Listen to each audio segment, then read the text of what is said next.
को हर साल पाकिस्तान में यौम यकजहती कश्मीर के दिन के तौर पे मनाया जाता है और इसके ऊपर स्टेटमेंट्स भी आते हैं। हर हुकूमत जो भी होती है वो इसके ऊपर बयान देती है। मौजूदा हुकूमत भी बयान दे रही है, आर्मी चीफ का और बाकी लोगों का स्टेटमेंट भी आ जाएगा, अपोजिशन का भी बयान आ जाएगा। लेकिन क्या वाकई पाकिस्तान कश्मीरियों की आज़ादी में बिलीव करता है या कश्मीर का पाकिस्तान ने सौदा कर दिया?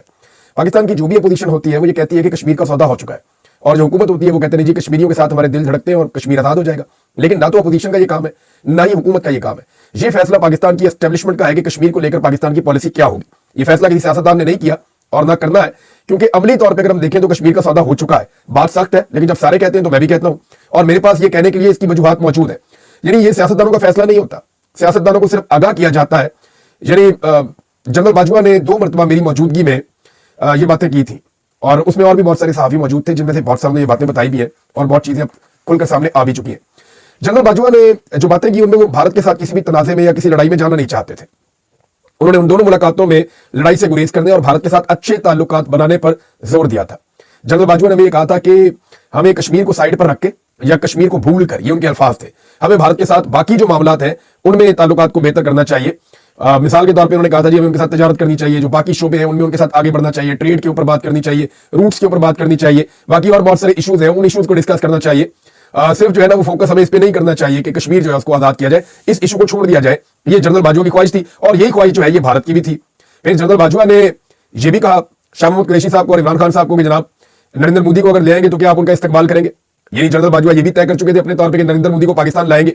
हालांकि उन्होंने पाकिस्तान के ऊपर एक बालाकोट अटैक भी किया था और भारत का जो है वो एक और अमल था जिसमें उन्होंने कश्मीरियों से उनकी खुसूसी हैसियत छीन ली थी, जिसके बाद इमरान खान साहब ने भारत के ऊपर एक बाइकआउट मुहिम चलाई हुई थी। तो हुकूमत का फैसला कुछ और था, एस्टेब्लिशमेंट का कुछ और था, लेकिन हो वही रहा था जो एस्टेब्लिशमेंट चाह रही थी। तो जनरल बाजवा भारत के साथ लड़ने के लिए जो है वो तैयार नहीं थे और ये पाकिस्तान की मिलिट्री एस्टेब्लिशमेंट का फैसला था। इसमें जो हामिद मीर साहब है और नसीम जहरा साहब है, इन्होंने क्लेम किया, मेरे साथ जो मुलाकात हुई थी जनरल बाजवा की, बाकी सारे सहाफी थे तो उसमें तो वो बात नहीं हुई, लेकिन क्योंकि इनकी अलग भी मुलाकातें होती रही है तो इन्होंने क्लेम किया कि लड़ने की कैपेसिटी के ऊपर बात की कि जनरल बाजवा शायद ये कहते थे कि हमारी लड़ने की वो कैपेसिटी नहीं है भारत के साथ। तो देखिए इकोनॉमी के ऊपर नजर डालें तो जब भी आपको लड़ना होता है तो आपके पैसे होंगे तो आप लड़ेंगे ना।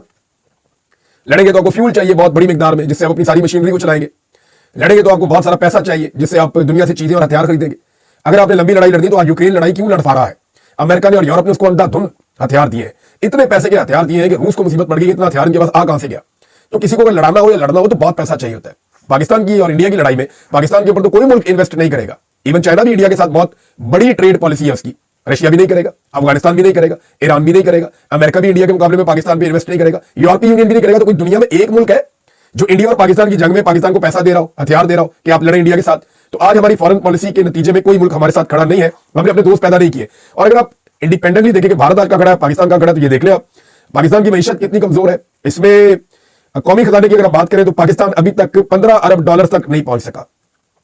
जो पाकिस्तान का कौमी खजाना है 15 अरब डॉलर तक पाकिस्तान नहीं पहुंच सका, टोटल रिजर्व्स की मैं बात कर रहा हूं, जबकि भारत के 700 अरब डॉलर से ज्यादा के रिजर्व है।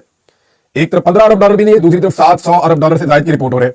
फिर पाकिस्तान की जीडीपी जो है वो 338 अरब डॉलर है, भारत की जीडीपी जो है वो 3550 अरब डॉलर से ज्यादा की है।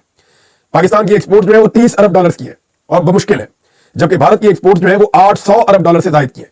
ये भारत की पॉलिसीज का तसलसल है। वहां मार्शल लॉ नहीं लगा, उन्होंने सियासतदानों को काम करने दिया, लोगों को कारोबार करने दिया, वहां पे लोगों को मुकाबले के अंदर आने दिया, बहुत बड़े बड़े बिजनेसमैन वहां पे बने। लेकिन यहां पे पाकिस्तान में एस्टेब्लिशमेंट की पॉलिसी चलती रही, वापस भी लड़ते रहे और उसका नतीजा ये निकला कि भारत मुआशी मैदान में हमसे बहुत आगे निकल गया, हम बहुत पीछे रह गए। अब हम लड़ने की कैपेसिटी में आपको पैसा चाहिए होता है ना, या फिर आपको चाहिए होती है ऐसी पब्लिक जो पूरी ताकत से आपके पीछे खड़ी हो जाए। तो जरा ये भी देख ले आप, एक जज्बा होता है जो लड़ाता है, लोग साथ खड़े हो जाते हैं अपनी फौज के, जैसे 1965 में हुआ।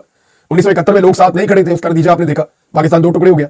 1965 में लोग साथ खड़े थे, उसका नतीजा आपने देखा कि पाकिस्तान जो है वो कमजोर मुल्क होने के बावजूद उस जंग के अंदर भारत को पाकिस्तान ने बहुत टफ टाइम दिया। तो अब आप ये देखें ना, कुछ जज्बा किधर जाएगा। अवाम और इदारों के बीच में एक खलीज पैदा हो चुकी है। इमरान खान साहब कह रहे हैं कि फौज और अवाम में एक खलीज और नफरत पैदा हो रही है, नहीं होना चाहिए, नुकसानदेह, और उससे बचने का इमरान खान साहब ने तरीका भी अपने लेटर में बताया, मैं आगे जाकर उस पर बात करता हूं। फिर जो पाकिस्तान के अंदर अंदरूनी हालात है वो भी अच्छे नहीं है, दहशतगर्दी लगातार बढ़ती जा रही है, अंदर से पाकिस्तान कमजोर हो रहा है, और अदम इस्तेहकाम पाकिस्तान के अंदर जो है। इन सारी चीजों को आप इकट्ठा करें तो क्या एक फौज, एक इस तरह की फौज और इस तरह का मुल्क एक बड़े मुल्क और एक तगड़ी फौज का मुकाबला कर सकता है? इन हालात में तो अगर आप जमीनी हकायक को देखें तो फिर तो नहीं। अल्लाह रब्बुल इज्जत की मदद शामिल हो तो फिर हम बड़े से बड़े दुश्मन को शिकस्त दे सकते हैं, लेकिन हमारे अपने करतूत और हमारे अपने अमाल जिस तरह के हैं उनकी मौजूदगी में मैं कुछ कह नहीं सकता। और कश्मीर की बात तो हम तब करें जब पाकिस्तान के अंदर इस वक्त सूरत ठीक हो, पाकिस्तान में इंसानी हकूक की बदतरीन खिलाफ वर्जियां हो रही है, पाकिस्तान के अंदर लोगों के साथ जुल्म, जबर और फस्तायत हो रही है, और पाकिस्तान के अंदर पाकिस्तानी परेशान है, तो इनको हकूक नहीं मिल रहे, तो ये दूसरों के हकूक के लिए क्या आवाज उठाएं?